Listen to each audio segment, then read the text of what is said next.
Hello students, आज हम अपने पिछले क्लास का रिमेनिंग पार्ट जो कि prevention of operation and mismanagement topic था, जिसका हम लोग डिस्कशन कर रहे थे, जहां पर हम लोगों ने ये जाना था कि यदि कंपनी में किसी भी तरीके का अन्याय और कुप्रबंध होगा तो किस तरीके से पिटीशन फाइल की जा सकती है, किन बातों को अन्याय और कुप्रबंध के दायरे में रखा गया है और अन्याय और कुप्रबंध का मतलब क्या होता है, इसे हम लोगों ने जानने का प्रयास किया था।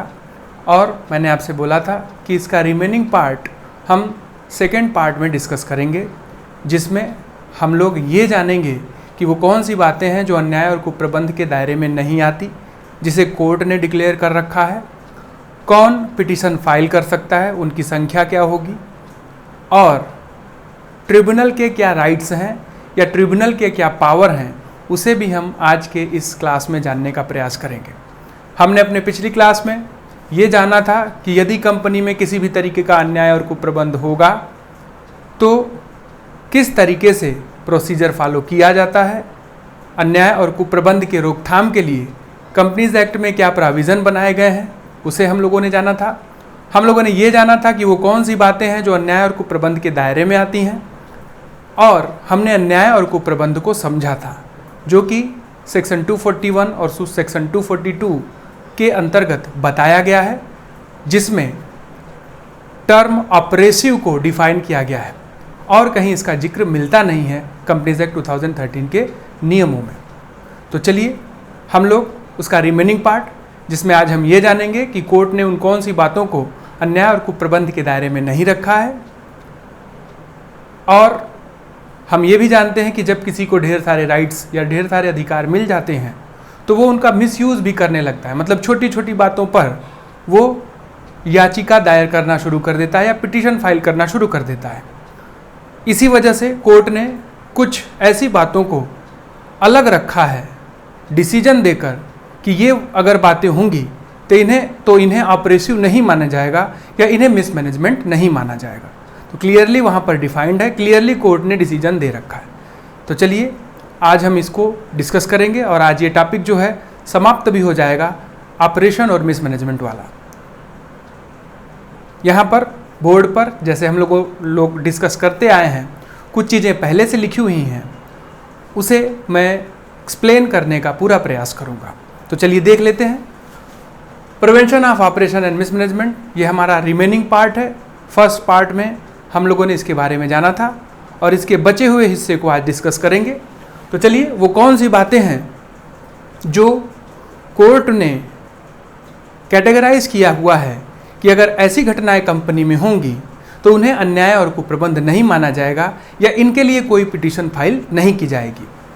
सबसे पहला, first, ousting of a director from the management chairmanship of the company because he had prepared fake minutes of board meetings in order to maintain himself in control। तो यहाँ पर हम ये जानने वाले हैं कि वो कौन सी बातें हैं जो अन्याय और कुप्रबंध के दायरे में नहीं आती हैं। तो यहाँ पर सबसे पहला जो कोर्ट ने बताया है कि किसी भी डायरेक्टर को केवल इस वजह से बेदखल कर देना कंपनी के प्रबंधन में से कि उसने कंपनी की मिनट में सही ब्यौरे नहीं दिए हैं या कंपनी की जो मिनट बुक होती है वो फर्जी तरीके से बनाया है, केवल ये बताने के लिए कि उसका कंपनी पर नियंत्रण है। आपको भी पता है कंपनी की जो भी सभाएं होती हैं उसकी मिनट बनती है और मिनट में वो बातें रिकॉर्ड की जाती हैं जो कंपनी की सभाओं की प्रोसीडिंग्स होती हैं। मतलब मिनट दर मिनट चीज़ें रिकॉर्ड की जाती हैं। ये किसी व्यक्ति की जिम्मेदारी होती है जो कि कंपनी की सभाओं से संबंधित मिनट बुक को मेंटेन कर रहा है। तो केवल इस वजह से कि उसने गलत इन्फॉर्मेशन दी, फेक मिनट बुक बनाई एक डायरेक्टर ने और उसे बेदखल कर दिया गया कंपनी के प्रबंधन से, तो इस संदर्भ में या इस बात को ऑपरेसिव नहीं माना जाएगा या ऑपरेसिव या मिसमैनेजमेंट नहीं माना जाएगा। Removal of a director who started a rival company and also diverted main customer to his new company। किसी डायरेक्टर ने को केवल इस वजह से हटा दिया गया कि उसने एक राइवल कंपनी शुरू की और कंपनी के मुख्य ग्राहकों को अपनी कंपनी की तरफ आकर्षित कर लिया, तो इसे गलत नहीं माना जाएगा और इसके खिलाफ किसी भी तरीके का कोई पिटीशन फाइल नहीं किया जाएगा। एक डायरेक्टर जो कि एक अलग कंपनी बना रहा है और पहले से मौजूद जो कस्टमर्स हैं उन्हें अपनी कंपनी में वो डाइवर्ट कर रहा है, तो इसे गलत नहीं माना जाएगा और इसे ऑपरेसिव और मिसमैनेजमेंट नहीं माना जाएगा। तीसरा, the withdrawal of excessive remuneration by director when the company is incurring losses. Company का डायरेक्टर कंपनी से अत्यधिक पारिश्रमिक विड्रॉल कर रहा है और ऐसी परिस्थिति में विड्रॉल कर रहा है जब कंपनी नुकसान बियर कर रही है, तो इस परिस्थिति को भी ऑपरेसिव नहीं माना जाएगा या ऑपरेशन या मिसमैनेजमेंट नहीं माना जाएगा। Declaration of moderate rate of dividend through the profits earn could justify a higher rate of dividend. मतलब आपको भी पता है कंपनी लाभांश डिक्लेयर करती है, जब भी वो प्रॉफिट अर्न करती है तो वो डिविडेंड डिक्लेयर करती है, लेकिन यहाँ पर बोला गया है कि कंपनी प्रॉफिट अर्न कर रही है लेकिन हायर रेट का प्रॉफिट अर्न कर रही है, लेकिन जो डिविडेंड डिक्लेयर किया जा रहा है वो मॉडरेट डिक्लेयर किया जा रहा है या उस स्तर का डिक्लेयर नहीं किया जा रहा है जिस रेट का उसे होना चाहिए। ठीक है, तो ये बात भी गलत नहीं मानी जाएगी। और उसमें एक और बात लिखी गई है, और not declaring dividend when company is making losses. और कंपनी जब नुकसान प्राप्त कर रही है और उस समय डिविडेंड नहीं डिक्लेयर किया जा रहा है, तो इस बात को ऑपरेसिव नहीं माना जाएगा। तो मतलब यहाँ कहने का मतलब यह है कि कंपनी प्रॉफिट अर्न कर रही है तो एक दर से डिविडेंड डिक्लेयर होता है, लेकिन उस दर से कम दर में डिविडेंड डिक्लेयर किया जा रहा है, तो ऐसी बात को गलत नहीं माना जाएगा। और कंपनी नुकसान बेयर कर रही है और ऐसी परिस्थिति में डिविडेंड नहीं डिक्लेयर हो रहा है, तो इसे भी ऑपरेसिव नहीं माना जाएगा या इस तरीके की बातों को ऑपरेशन या मिसमैनेजमेंट नहीं माना जाएगा। ठीक है। एन अनवाइज, इनएफिशिएंट और careless conduct of A director. Company का एक डायरेक्टर जो अकार्यकुशल है, सही तरीके से अपना काम नहीं कर रहा है, जो कि लापरवाही पूर्ण तरीके से अपना काम कर रहा है, तो इसे भी एक छोटी बात मानी जाएगी और इस परिस्थिति के लिए कोर्ट में पिटीशन फाइल नहीं की जा सकेगी। Denial of inspection of books to a shareholder. किसी भी शेयर होल्डर का ये राइट होता है कि खासतौर पे जो पब्लिक कंपनी होती है, वो जो बुक्स ऑफ अकाउंट्स होते हैं उन्हें वो ओपन टू ऑल होते हैं, उसे जनरल पब्लिक देख सकती है, लेकिन एक डायरेक्टर के द्वारा ये डिनाई किया जा रहा है कि हम बुक्स ऑफ अकाउंट्स नहीं शो करेंगे, तो इसे भी एक छोटी बात मानी जाएगी और इस परिस्थिति के लिए कोई भी पिटीशन फाइल नहीं की जा सकती, इसे ऑपरेसिव नहीं माना जाएगा। Negligence and inefficiency in managing the affairs of the company. Company का प्रबंधन सही तरीके से नहीं हो रहा है, वहाँ नगण्यता की जा रही है, तो इसे भी छोटी बात मानी जाएगी। नेग्लिजेंस ऑफ डायरेक्टर छोटी बात मानी जाएगी और इस परिस्थिति में भी कोई पिटीशन फाइल नहीं की जा सकती। Lack of details in notice of a meeting.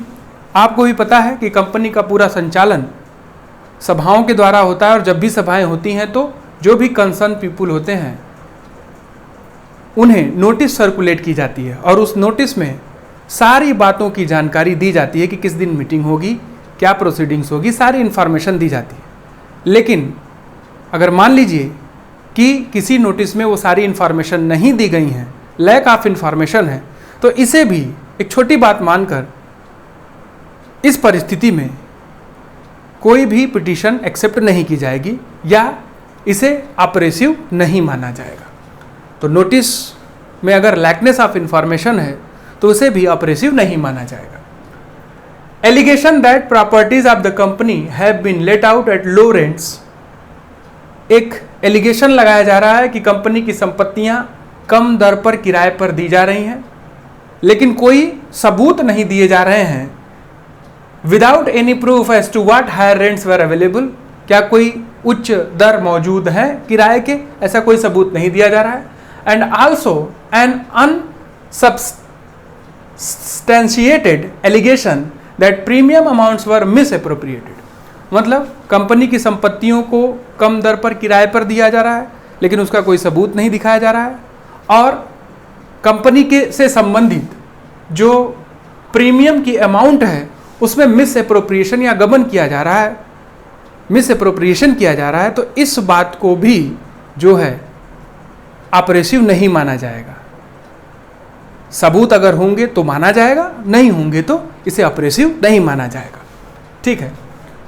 Removal of secretary by majority decision of directors unless it is shown that removal has prejudicially affected the interest of the company और the public.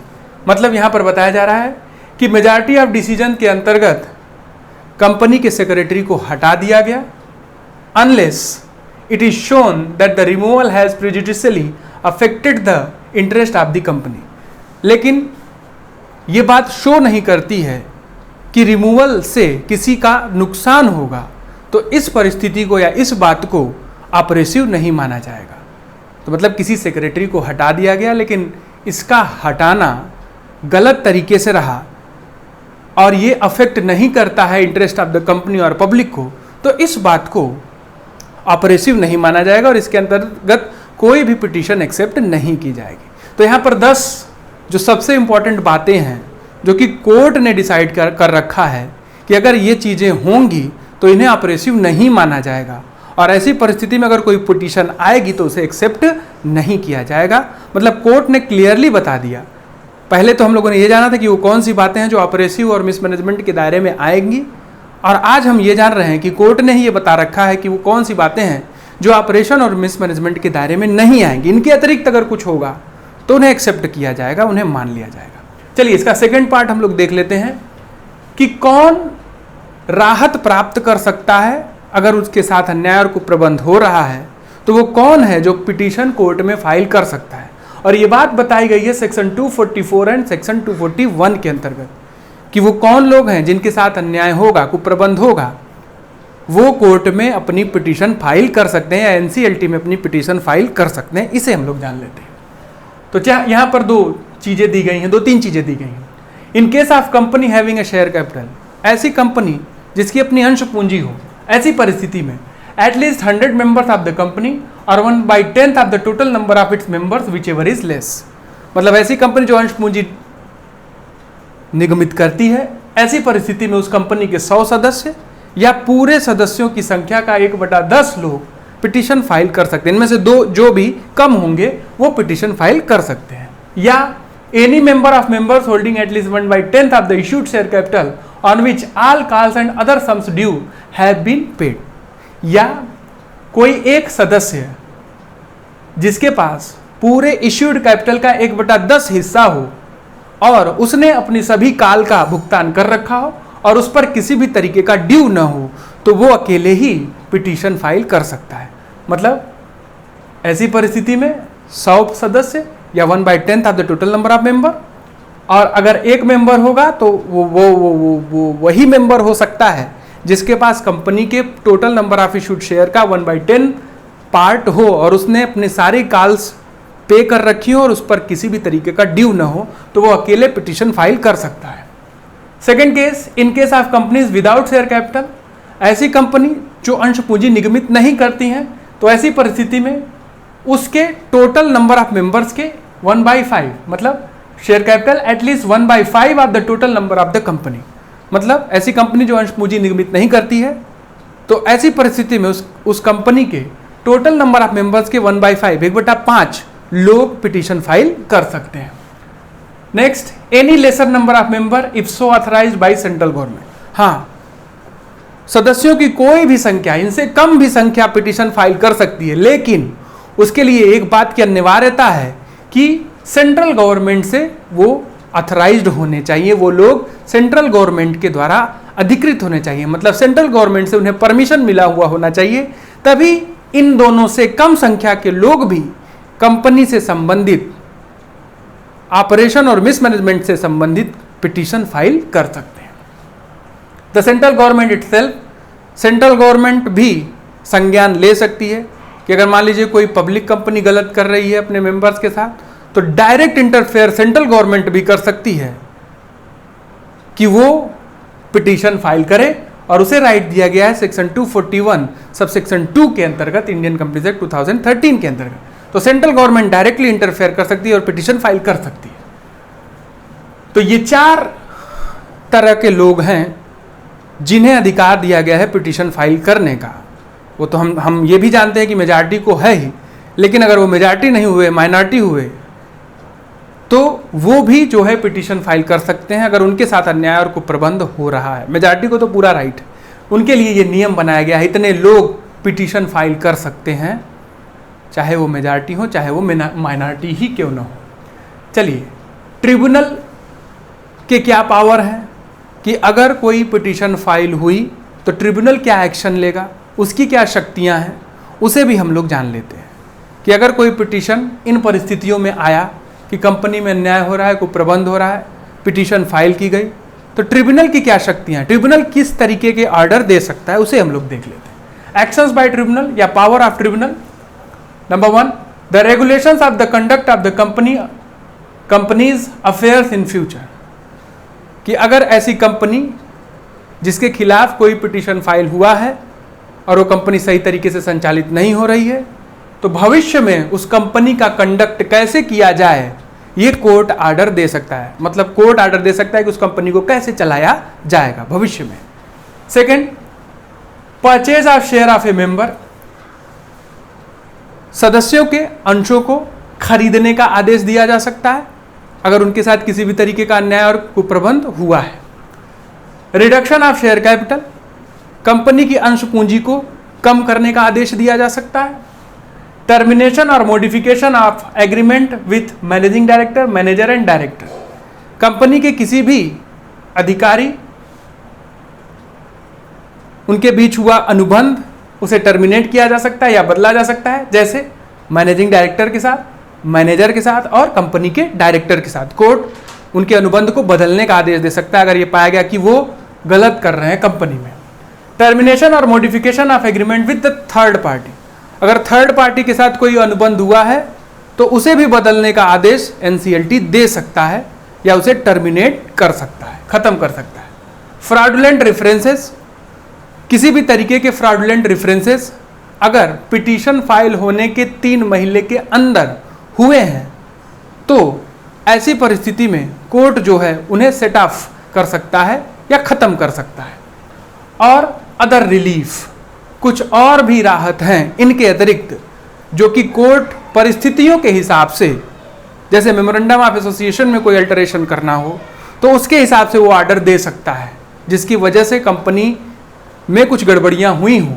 तो इन बातों के अतिरिक्त company के संदर्भ में NCLT other relief के अंतर्गत ऑर्डर दे सकता है या राहत दे सकता है अगर पिटीशन फाइल की गई हो तो यहाँ पर हम लोगों ने ये जाना कि वो कौन सी बातें हैं जो ऑपरेसिव नहीं मानी जाती या मिसमैनेजमेंट नहीं मानी जाती, वो कौन लोग हैं जो पिटीशन फाइल कर सकते हैं, क्या उनकी संख्या होती है, वो हमने देखा कि एटलीस्ट 100 मेंबर, इनके साथ कंपनी इशूड शेयर कैपिटल, ऐसी कंपनी जो शेयर कैपिटल इशू नहीं करती है उसके लिए भी संख्या बनाई गई है। सेंट्रल गवर्नमेंट जो है वो डायरेक्ट इंटरफेरेंस कर सकती है, पिटीशन फाइल कर सकती है। इन दोनों नंबर्स के अतिरिक्त कोई भी कम संख्या के लोग भी अगर सेंट्रल गवर्नमेंट उन्हें अप्रूव करे तो वो कंपनी में अन्याय और कुप्रबंध के खिलाफ पिटीशन फाइल कर सकते हैं। तो इस बात को जानते हुए कि कंपनी बहुत ही संवैधानिक तरीके से चलाई जाती है, डेमोक्रेटेड वे में चलाई जाती है, अगर किसी के साथ किसी भी तरीके का अन्याय होगा, चाहे वो माइनॉरिटी हो चाहे वो मेजॉरिटी हो, वो न्यायालय की शरण ले सकता है। खास तौर पे मेजॉरिटीज़ को राइट्स दिए गए हैं, वो अपने वोट्स के आधार पर जो है सारी चीज़ें, सारी बातें अपने हिसाब से मनवा लेते हैं। लेकिन माइनॉरिटीज़ का क्या, उनके साथ कुछ गलत होता है तो वो किस तरीके से न्यायालय की शरण लेंगे, ये बात हम लोगों ने जाना। तो prevention of operation and mismanagement का जो ये टॉपिक था, जहाँ पर हम लोगों ने जाना ऑपरेशन क्या होता है, मिसमैनेजमेंट क्या होता है, सेक्शन 241, 242, 244 ये इसके सेक्शंस हैं जो कि कंपनीज एक्ट 2013 के अंतर्गत डिटरमाइन किए गए हैं। ऑपरेसिव टर्म को डिफाइन किया गया है। हमने ये भी जाना कि वो कौन सी बातें हैं जो ऑपरेशन और मिसमैनेजमेंट के दायरे में आती हैं और वो कौन सी बातें हैं जो ऑपरेशन और मिसमैनेजमेंट के दायरे में नहीं आती हैं।